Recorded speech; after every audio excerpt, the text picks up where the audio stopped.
At the end of the day, man, you know, I still got love for the whole set, but you know, I gotta focus on my career. I can't sit around. I can't afford to take a year off. This is hip hop. There's no friends in this shit. You know what I'm saying? We might kick it, yo, what's good, my nigga, now, but there ain't no friends. Rell Muhammad, aka Rell, born May 3rd, 1979. Today's feature is a rapper that really could have been a star in entertainment.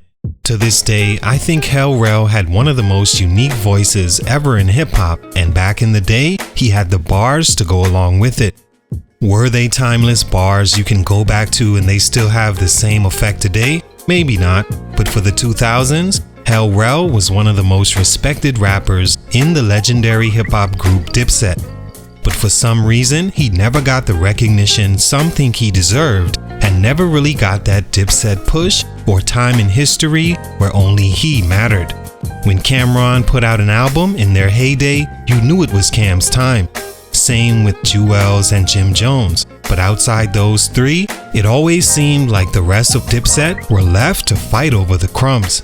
Things got worse around the Rockefeller breakup days, where in the wake, Dipset began internally beefing, starting their own movements outside the crew, like Skull Gang, 720 Dips, Bird Gang, Scheme Team. Even the UN started and attempted by leader Cameron. This was all by the end of the 2000s. Rell, who went to jail in the early parts of the decade, was probably affected most by all of this, as it was happening right in the middle of his scheduled rise in the game. Like an airplane that never took off because while making its way to the runway, someone stepped on a landmine and blew the whole thing up.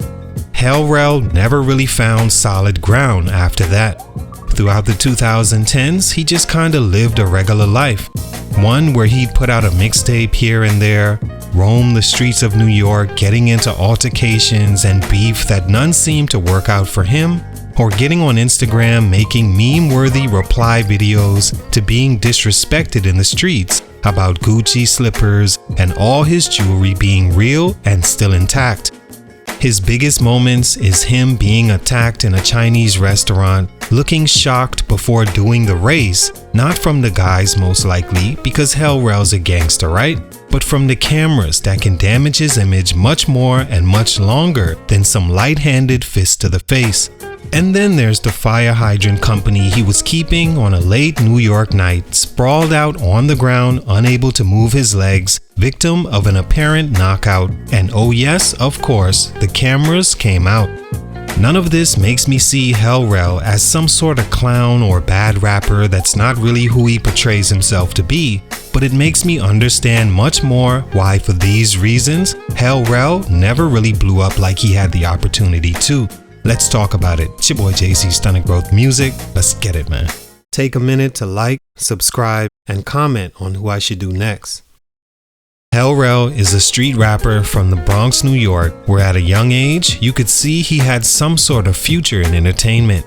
He had what I'll just call a unique look and sound, and like mentioned, I think Rell had one of the best voices to be some sort of entertainer.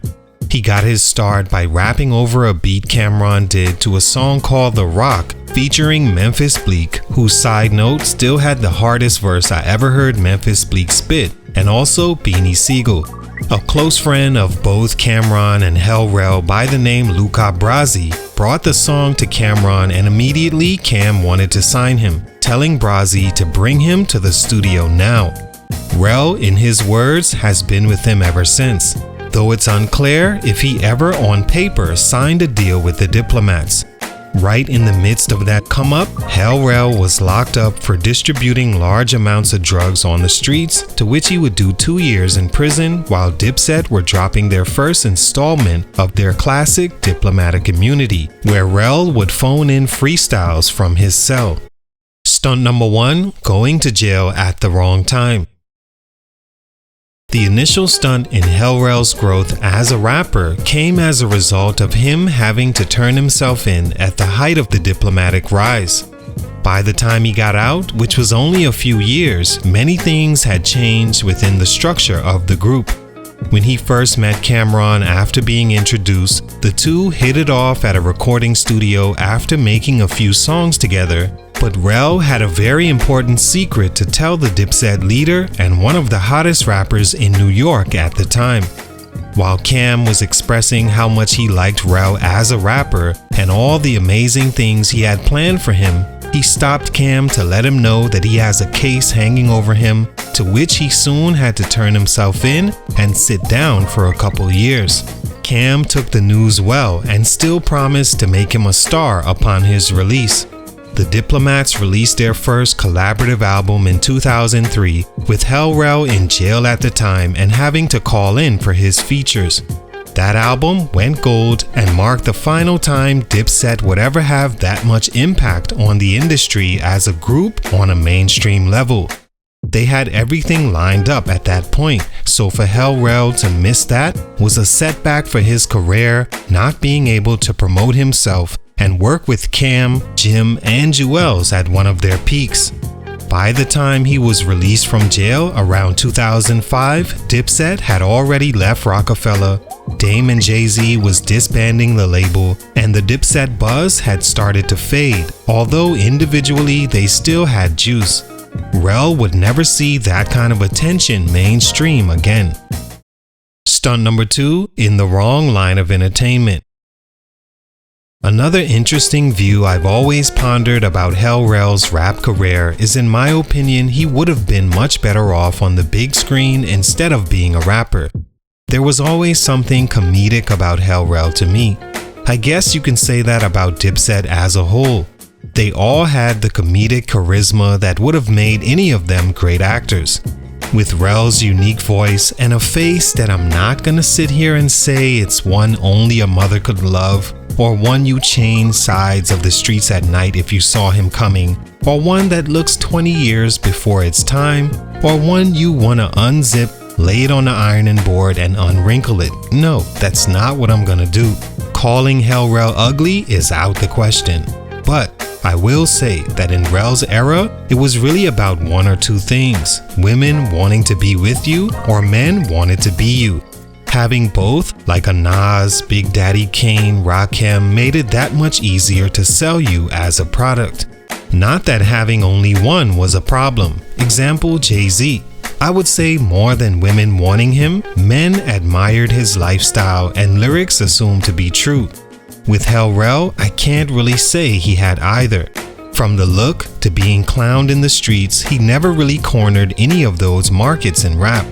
But with his sense of humor and personality, I think had he been an actor full-time and not a rapper, he'd have more success. Growing up in a black and brown community though, those options of acting school and training aren't always afforded or seen as a way out like sports and music. But Rell is too much of an entertainer not to see him doing much better on the big screen than in rap. Stunt number 3, meme moments. Man, yo, get up, Ruger. What happened? What happened? Why you playing games with us? Why you playing games with us, bro? Like, you don't know the vibes, nigga. Stop playing with me, nigga. By the end of the 2000s, Dipset as a crew was crumbled. All went their separate ways, some took years off, and others completely disappeared from the game. Rell, on the other hand, seemed to on the daily be caught slipping out of bounds, having to be tuned up to get back right. He always stunted in his favor jokingly while not seeming to take it all too serious. It was part of the charisma you liked about Rell. He never seemed to take any situation to heart or let it change him or his objective. But for a quote-unquote gangster rapper with the name Rell and a face I'm not gonna say is made for hard hats and fluorescent vests, you don't expect him to always end up on the short end of the street stick, or on the ground nursing a fire hydrant while some new era nigga is screaming, you know the vibes. These things further ended the career and gangster persona of Rell. All in all, I like Rell. He's got a Bosco 100 kind of face, but what I will not allow you to allow me to do is call Rell the ugliest nigga you ever seen. No, stop. I will not allow that. But I can't act like I didn't enjoy his music back in the day, and believed in the street persona he portrayed. He was and still is a comedian with a great spirit and disposition of never being too high or too low about anything. And he had bars. Salute to Rell, but for these reasons, his growth was stunted. It's your boy JC, Stunted Growth Music, and I'm out.